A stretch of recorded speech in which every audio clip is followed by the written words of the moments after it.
नमस्ते बच्चों, ये वीडियो आपके लिए बहुत इंपॉर्टेंट होने वाला है कल के पेपर की दृष्टि से। बिकॉज ये वीडियो में मैं आपको सारा पेपर पैटर्न, कल के पेपर का टाइम मैनेजमेंट और कौन से क्वेश्चन में कितना आपको आंसर लिखना है, ये सारी चीजें बताने वाला हूँ।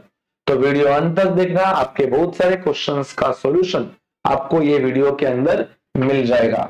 आप देख रहे हो ये वीडियो कौन से बच्चों के लिए फायदेमंद हो सकता है। ये वीडियो कल जो भी मराठी सेमी और इंग्लिश मीडियम के बच्चे हैं जिनका 80 मार्क का पेपर है, 80 मार्क का पेपर मतलब कंप्लीट हिंदी का पेपर, वो बच्चों के लिए भी ये वीडियो मदद कर सकता है। तो सब सारे बच्चे देख रहे, ये जो बच्चों का हिंदी का पेपर है उनको लोक भारती ऐसा कहा जाता है, हिंदी लोक भारती। और आपको पता है ये मार्च 2024 का पेपर है। आपको इस साल जो पेपर आएगा वो मार्च 2025 का होगा। अभी आपके सामने देखो, पहला विभाग जो होता है उसका नाम है गद्य विभाग। आपके जानकारी के लिए बता दूं, गद्य विभाग में टोटल 3 प्रश्न आते हैं। पहला अ, दूसरा आ और तीसरा ई। जो अ वाला होता है वो पूरे तुम्हारा टेक्स्ट बुक का पैसेज रहता है। आप देख रहे हो यहाँ पे लिखा है, देखो पठित गद्यांश। पठित गद्यांश मतलब ये तुम्हारा पैसेज टेक्स्ट बुक के अंदर का होगा। उसके अंदर टोटल 3 कृति पूछी गई है। देखो एक कृति 2 कृति 3 और कृति 4, सॉरी टोटल 4 कृति आती है।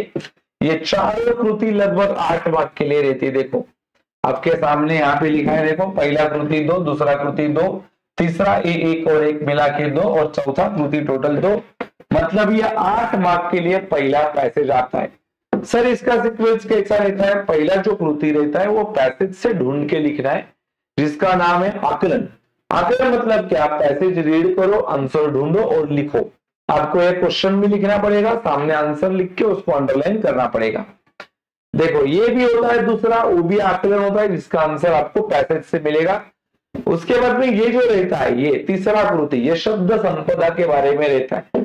शब्द संपदा जैसे कि समानार्थी शब्द, विरुद्धार्थी शब्द जिसको आप विलोम बोलते हो, उसके बाद में वचन बदलो, उसके बाद में लिंग पहचानो, ये सारी चीज को शब्द संपदा कहा जाता है। प्रत्यय युक्त शब्द, उपसर्ग युक्त शब्द, शब्द युग्म, ये सारी चीजें आपको शब्द संपदा के अंदर देखने को मिलती है। जैसे कि ये पेपर में आप देख रहे हो, यहाँ पे समानार्थी जोड़ी ढूंढकर लिखनी है और यहाँ पे आपको 2 उर्दू शब्द, पैसेज में कुछ उर्दू शब्द है वो ढूंढकर आपको लिखने हैं। उसके बाद में ये तुम्हारा सोमत होता है, जिसका 25 से 30 शब्दों में उत्तर लिखने हैं। मेरी बात माने तो 12 से 13 लाइन में ये आंसर होना चाहिए, उसके ज्यादा नहीं लिखना है, क्योंकि 1 मार्क के लिए 5 लाइन इनफ होता है। ये 2 मार्क का है तो 10 लाइन बहुत इनफ हो जाएगा, लेकिन आप 12-13 लाइन लिखेंगे तो 101% सेफ जोन में रहेंगे। आंसर लिखते टाइम कोशिश करो कि 2 पैराग्राफ में आंसर लिखे, ताकि आपको मैक्सिमम मार्क्स मिल जाए।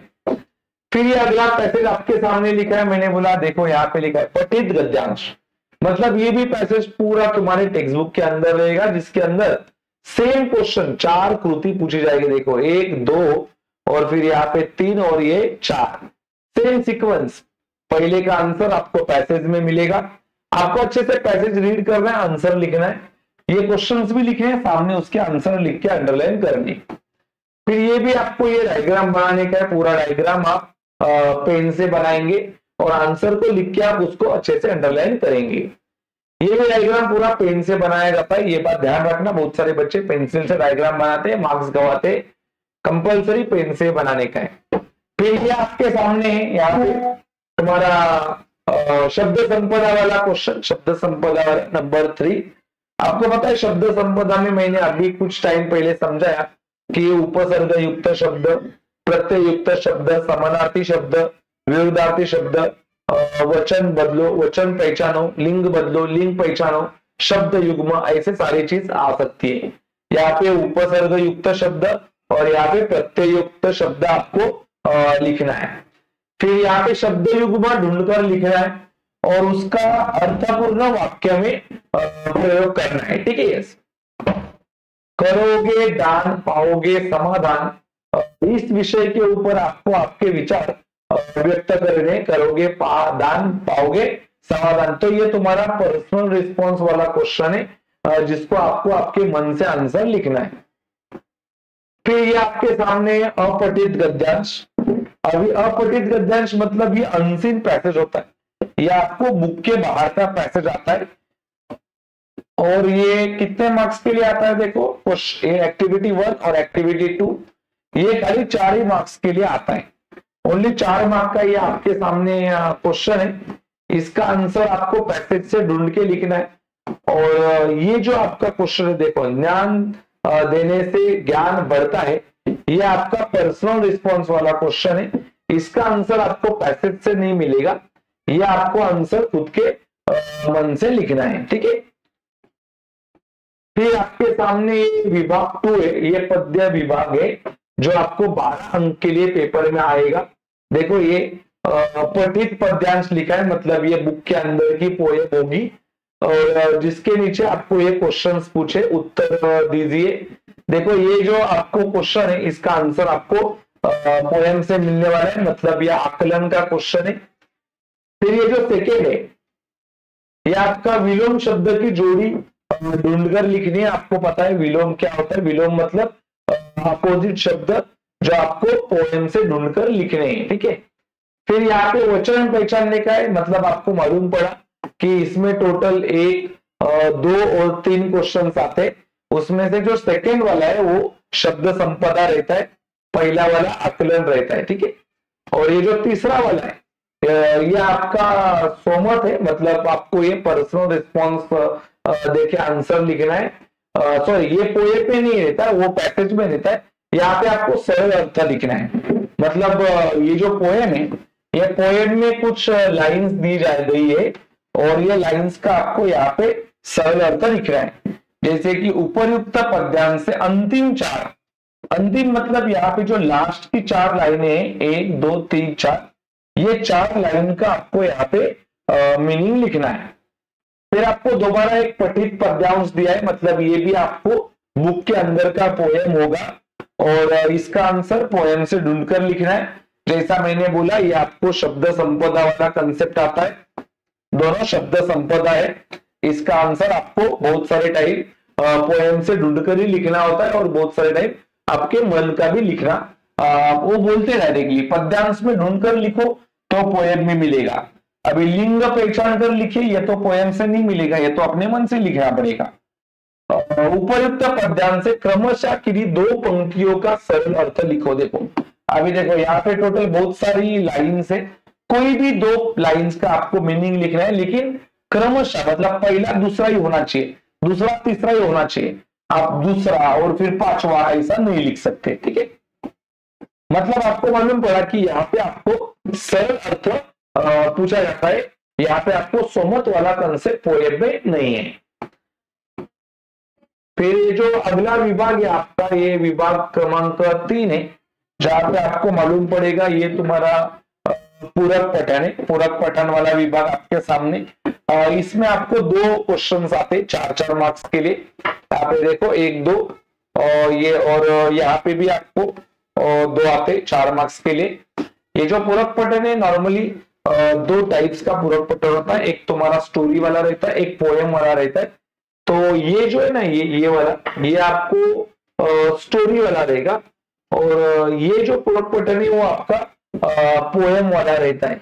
तो नॉर्मली आपको जो ये पैसेज वाला है, पैसेज वाला पूरक पठन, ये पैसेज वाला पूरक पठन के आपको 2 क्वेश्चंस रहते। एक तो आपको ये आकलन वाला रहता है जो पैसेज से ढूंढकर लिखना है, और ये नॉर्मली पैसेज में कोई एक ऐसी बात दी जाती है उसको पकड़ के क्वेश्चन पूछते, जैसे कि प्रकृति मन को प्रसन्न करती है, ऐसा यहाँ पे लिखा है। यहाँ पे किधर तो ये लाइन लिखा होगा, तो आपको बताया जाता है कि ये इसके ऊपर आपके विचार 25 से 30 शब्दों में लिखिए, ठीक है। तो आपको यहाँ पे नॉर्मली जो पर्सनल रहता है, ऊपर ऊपर का पर्सनल रिस्पॉन्स ऐसा नहीं आता, पैसेज का ही कोई एक लाइन पकड़ के आपको यहाँ पे पूछा जाता है। फिर यहाँ पे देखो, अभी यहाँ पे ये लाइन दिया था, कांटों के बीच खिलने वाला फूल प्रेरणा देता है।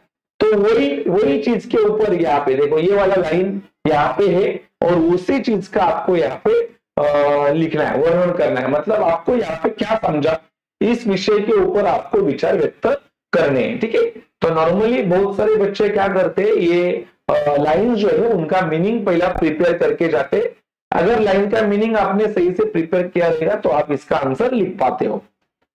फिर सबसे इंपॉर्टेंट कंसेप्ट जो ग्रामर का है, आपको पता है यहाँ पे शब्द भेद आता है। शब्द भेद में नॉर्मली संज्ञा के प्रकार, फिर सर्वनाम के प्रकार, विशेषण के प्रकार, ये सारी चीज होती है। यहाँ पे आपको अव्यय होता है। अव्यय मतलब ये जो शब्द दिए गए उसका वाक्य में यूज करके लिखना है, मतलब वाक्य बनाने का है। और जहां पे आप वाक्य में वो यूज करोगे शब्द, उसको अंडरलाइन करना है। फिर यहाँ पे आपको संधि दिया। आपको पता है संधि के नॉर्मली 3 प्रकार होते, तो कौन सा संधि का प्रकार है वो आपको यहाँ पे लिखना है, उसका विच्छेद करना है। फिर विच्छेद दिया रहेगा तो उसका शब्द बनाने को आपको आता है। फिर यहाँ पे आपको ये सहायक क्रिया नाम का व्याकरण में प्रकार है। सहायक क्रिया में नॉर्मली सहायक क्रिया कौन सी और मूल क्रिया कौन सी, वो आपको ढूंढकर लिखनी होती है। फिर यहाँ पे आपको ये प्रेरणार्थक क्रिया है। प्रेरणार्थक क्रिया के भी 2 प्रकार होते, प्रथम प्रेरणार्थक और द्वितीय प्रेरणार्थक। तो चलना ऐसा शब्द दिया है तो उसका आपको प्रथम और द्वितीय प्रेरणार्थक लिखना है। फिर आपको मुहावरों का अर्थ लिखना है, फिर उसका वाक्य में प्रयोग करना है। ये तो सबको सब जानते हैं। या तो उसको ऑप्शन भी है, देखो यहाँ पे आप लोगों को अधोरेखित वाक्यों के लिए कोष्टक में दिए गए मुहावरों में से उचित मुहावरे का चयन कर लिखिए। देखो यहाँ पे एक उन्होंने दिया है वाक्य, यहाँ पे उसने मुहावरा लिखा है। आपको जानने का है कि यहाँ पे इसमें से कौन सा वर्ड आएगा, ठीक है। फिर यहाँ पे आपको कारक पहचान कर लिखना है। कारक के बहुत सारे प्रकार है, वो आपको पता होने चाहिए। तो वो कारक पहचानने का हिंट होता है। तो आपको ये वाक्य रीड करके यहाँ से कौन सा कारक है वो लिखना है। फिर यहाँ पे विराम चिन्ह, ये भी व्याकरण का प्रकार है। आपको सही विराम चिन्ह का यहाँ पे इस्तेमाल करके लिखना होता है। फिर यहाँ पे काल परिवर्तन करना और ये वाक्य का प्रकार पहचानने का, और उसके बाद में आपको यहाँ पे वाक्य एक फॉर्म से दूसरे फॉर्म में ट्रांसफर करने के लिए आपको पेपर में आता है। फिर अगला क्रिया आपको वाक्य शुद्ध करके लिखना है। इसमें कुछ मिस्टेक्स रहता है, वो जानने का है। नॉर्मली लिखते टाइम गलत शब्द का प्रयोग आता है, वो शब्द आपको सही लिखना है करके। फिर यहाँ पे आपको पत्र लेकर आता है। 2 टाइप के पत्र होते हैं, एक औपचारिक दूसरा अनौपचारिक। आपको दोनों में से कोई भी एक पत्र लिखना है, वो औपचारिक या तो अनौपचारिक कोई भी हो सकता है, ठीक है। उसके आगे आपको यहाँ पे गद्य आकलन रहता है। गद्य आकलन आप जानते हो कि एक पैसेज दिया जाता है और आपको ऐसे मतलब क्वेश्चन बनाने के रहते हैं जिसका आंसर यहाँ पे हो। और नॉर्मली ऐसे क्वेश्चंस बनाने का रहता है, ऐसे क्वेश्चंस बनाने का रहता है जिसका आंसर एक सेंटेंस में आना चाहिए। आंसर यहाँ पे लिखना नहीं है, आंसर यहाँ पे होना चाहिए। वृत्तांत लेखन और कहानी लेखन आपको पता है ये न्यूज राइटिंग है और ये स्टोरी राइटिंग है। दोनों में से कोई भी एक अटेम्प्ट कर सकते हो आप। उसके बाद में ये विज्ञापन, ये कंपलसरी होता है, एडवर्टाइज बनाने का रहता है। और फिर यहाँ पे ऐसे राइटिंग, ऐसा 3 ऐसे के टॉपिक दिए जाएंगे आपको। तीनों में से कोई भी एक टॉपिक के ऊपर ऐसे लिखना है। अभी मैं बताता हूँ कि कौन से क्वेश्चन के लिए आपको कितना टाइम देने का है। टाइम मैनेजमेंट का बात कर रहे हैं, कितना टाइम देके आपको ये अटेम्प्ट करना है। देखो नॉर्मली क्वेश्चन नंबर 1 जो रहता है, जो तुम्हारा पूरा गद्य के ऊपर रहता है, गद्य क्वेश्चन नंबर 1 जो पूरा गद्य रहता है, ये जो गद्य वाला पार्ट है ना, इसको आपको 40 मिनट देना है। मतलब सुबह 11:40 पे ये खत्म होना चाहिए। फिर क्वेश्चन नंबर 2 जो रहता है ना, वो पद्य के ऊपर रहता है, जिसको आपको 30 मिनट देना है। तो ये आपका बराबर 12:10 पे खत्म होगा। उसके बाद में क्वेश्चन नंबर 3 जो रहता है ना, वो तुम्हारा पूरक पठन रहता है। उसको खाली आपको 20 मिनट देना है, जो तुम्हारा 12:30 पे खत्म होगा। ज्यादा लिखना नहीं है इसके अंदर। फिर क्वेश्चन नंबर 3 जो रहता है, सॉरी 4, क्वेश्चन नंबर 4 जो रहता है वो तुम्हारा व्याकरण रहता है, जिसको आप भाषा अभ्यास बोलते हो। इसको आपको 30 मिनट देना है, क्योंकि बहुत ज्यादा एक्टिविटी इसके अंदर लिखनी है। तो 1 बजे खत्म होगा। और उसके बाद में जो आपका क्वेश्चन नंबर 5 है, ये तुम्हारा उपयोजित लेखन रहता है। उपयोजित लेखन जिसमें बहुत ज्यादा लिखना है आपको। इसको पूरा आपको 60 मिनट देना है। तो ये परफेक्ट आपका 2 बजे परफेक्ट आपका ये जो है वो 2 बजे पेपर क्या हो जाएगा, खत्म हो जाएगा। तो इस तरह से आपका टाइम मैनेजमेंट होना चाहिए और आपको पूरा पेपर कंप्लीट लिखना है। ऐसे की बात करेंगे तो 2 पेजेस ऐसे लिखेंगे इनफ हो गया, 2.5 पेजेस लिखेंगे तो मोर देन इनफ हो गया। नॉर्मली 2.5 पेज लिखो और विज्ञापन लेखन जो है वो एक ही पेज पे लिखो, 2-2 पेज पे नहीं लिखाओ। और फिर जो न्यूज राइटिंग है वो भी 1 पेज का लिखा तो भी बोलते, 1.5 पेज लिखा तो फुल सेफ जोन में हो। तो फिर आपको टाइम मैनेजमेंट, पेपर पैटर्न और कौन से क्वेश्चन में कितना लिखना है वो मालूम पड़ा रहेगा। और वीडियो पसंद आ रहेगा तो वीडियो को लाइक करो, शेयर करो, और आप ये चैनल पे नए रहेंगे तो चैनल को सब्सक्राइब करना नहीं भूलना।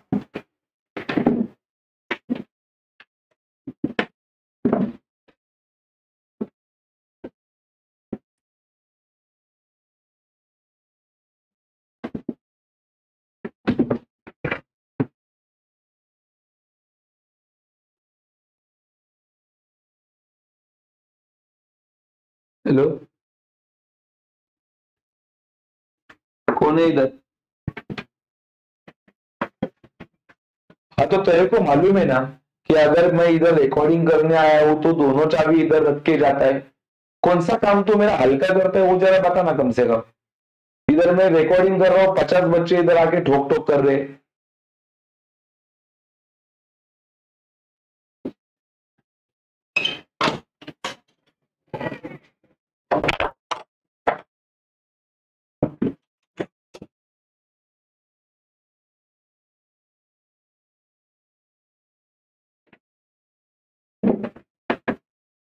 हेलो, बाहर चाबी लटका है वो लेके जाओ, और गाड़ी का चाबी उधर ऑफिस में रख के जाओ, मैं बाद में लेके जाऊंगा। और अभी बार बार इधर आके ठोको मत, और तुम घर पे जाओ अभी।